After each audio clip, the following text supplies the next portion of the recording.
We serve a big God.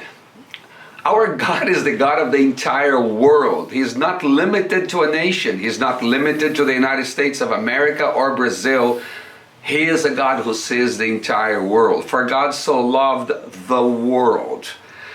With those 12 disciples, he said, go into all the world. And God is also a three-generational God, Abraham, Isaac, and Jacob. He sees you, he sees your children, and he sees your children's children.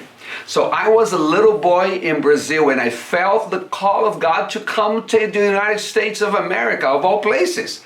I could have gone as a missionary to China or to India or to Africa, but God said, no, Paul, there is a debt to be paid to the United States of America because they once came to your country, Brazil, and because they came, your name, Paul, and your family's name, your mother who already went to be with the Lord, their names are written in the Lamb's Book of Life because Americans went and they sowed their lives in your nation. Many of them are buried in our land today.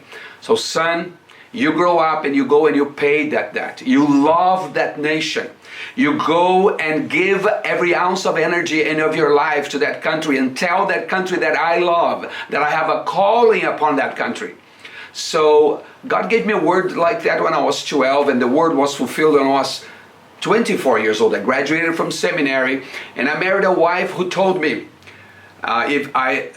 when we marry, I only marry you if you take me to the United States of America because I have a calling to go to that country. And I said, wow, I have a calling also. And my wife had gotten a stamp of the American flag placed on her Bible when she was 7 years old and began to pray for this nation every day.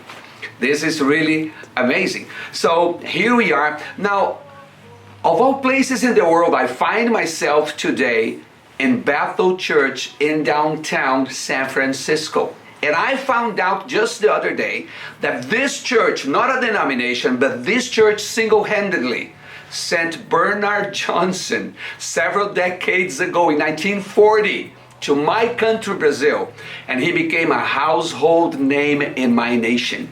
He started schools of theology. He founded churches all over the country. He influenced millions of people. He held more than 250 big, massive crusades in our nation. And he brought millions of Brazilians to Christ. So here we see it going full circle, the plan of the Lord for the United States of America. And I'm one of the children that God has sent back to this nation. There are many more. I spoke this morning to someone from Canada who also came and is blessing out this nation. So God bless America. We love America, and it's time for revival for America. El fuego de Dios es mi vida.